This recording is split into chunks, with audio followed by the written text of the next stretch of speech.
नफरत की आग में इतनी अंधी हो गई आद्या कि सब मर्यादाएं भूल गई। नमस्कार दोस्तों, स्वागत है आपका आपके अपने चैनल हंग्री स्पिरिट्स में। हंग्री स्पिरिट्स देख रहे सारे दर्शकों का मैं अंजू शर्मा दिल से स्वागत करती हूँ। बहुत ही उम्मीद की किरण जागी थी जब आद्या का और अनुपमा का हमने सीन देखा था।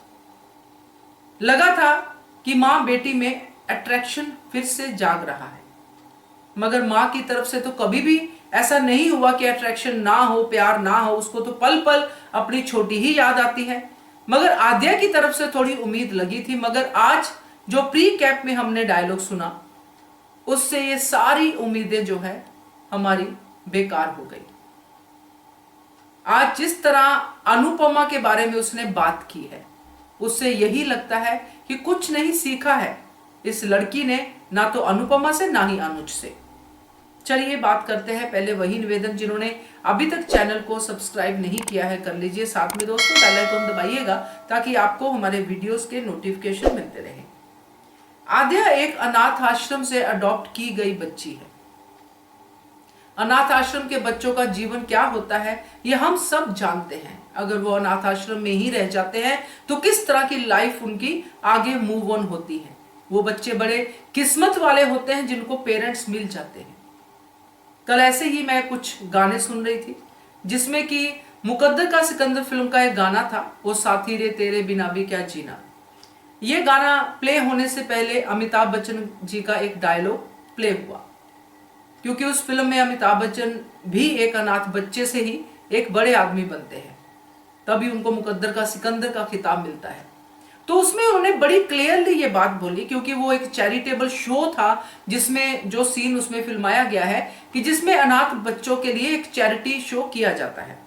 और यहाँ पे अमिताभ बच्चन जो उस समय किरदार निभा रहे हैं वो सारे के सारे टिकट्स खरीद लेते हैं और फिर उनको ही बुलाया जाता है स्टेज पे कि इन्होंने टिकट खरीदे हैं तो ये कुछ परफॉर्म करेंगे। परफॉर्म करने से पहले वो ये अनाथ बच्चों के बारे में वो बात करते हैं कि वो इसलिए है क्योंकि मैंने वो अनाथ का जीवन जिया है, मैंने वो सब गालियां खाई हैं जो अनाथ बच्चों को मिलती हैं, पूरा वो बताते हैं। और ये सच है, ये हम सब जानते हैं। इसलिए उन बच्चों को बहुत किस्मत वाला समझा जाता है जिनको अच्छे पेरेंट्स मिलते हैं। और ये अनुज अनुपमा जैसे पेरेंट्स मिलना तो बहुत ही बड़ी किस्मत है, अमीर भी और लवेबल भी, और हमेशा छोटी छोटी करने वाले पेरेंट्स। आई एम श्योर कि रियलिटी में इतना प्रेम जो है इतनी जल्दी नहीं जागता है, मगर यहां पे दोनों ने अपनी बच्ची पे प्रेम उड़ेला। जो भी प्रॉब्लम्स हुई, जो भी चीजें हुई, अल्टीमेटली आज की डेट में वो अलग हो गए। और इनको अलग करने वाली आज मैं पूरे उससे कहूंगी कि ये आद्या ही है। चलो, अनुपमा ने बुरा किया, अनुपमा को जो भी हम खिताब देते हैं। अनुपमा ने छोटी को ध्यान नहीं दिया, अनुपमा ने छोटी का ध्यान नहीं रखा, प्रायोरिटी नहीं दी, जो भी कुछ किया। मगर अनुज ने तो कुछ बुरा नहीं किया ना छोटी के साथ। आज छोटी कैसे उन दोनों के बीच में दीवार बनने की बार बार बात कर रही है। क्या वो अपने पापा को नहीं जानती है? अपने पॉप्स, जिनको पॉप्स बोलती है, क्या उनको नहीं जानती है कि वो किस चीज से भाग रहे हैं? क्योंकि इतनी सेंसिटिव तो छोटी थी। क्या वो ये कह के आगे बढ़ जाए कि ये ओवर मेलोड्रामा मत कीजिए, क्योंकि अब तो उसकी उम्र है ये चीजें समझने की। ऐसा नहीं कि वो भूल चुकी है सब कुछ, सब कुछ याद है उसको, मगर उसको सिर्फ बैड मेमोरीज रखनी है, अपनी मां के लिए रखे, कोई प्रॉब्लम नहीं।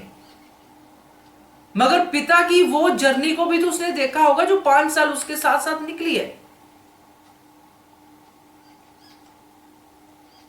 आज वो अनुपमा का नाम लेके कह रही है कि ये अनुपमा, जो भी उसने कहा कि अनुपमा को मैं मिलने नहीं दूंगी पॉप से।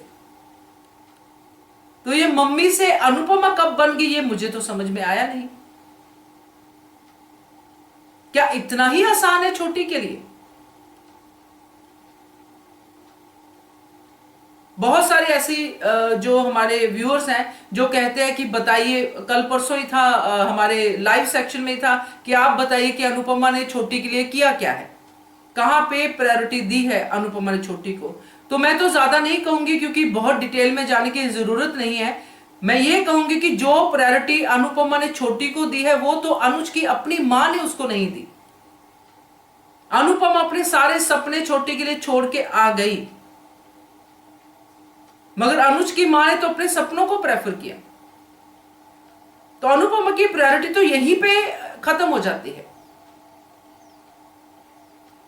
तो ये इतनी बड़ी बातें हैं, मगर यहां पे इन बातों का असर छोटी पे बिल्कुल नहीं है। उसको छोटी नाम से ही नफरत है। उसको ये भी नहीं दिखता कि ये छोटी नाम सिर्फ मम्मी से नहीं, पापा से भी जुड़ा हुआ था। उन्होंने भी छोटी ही कहा था मुझे सबसे पहले।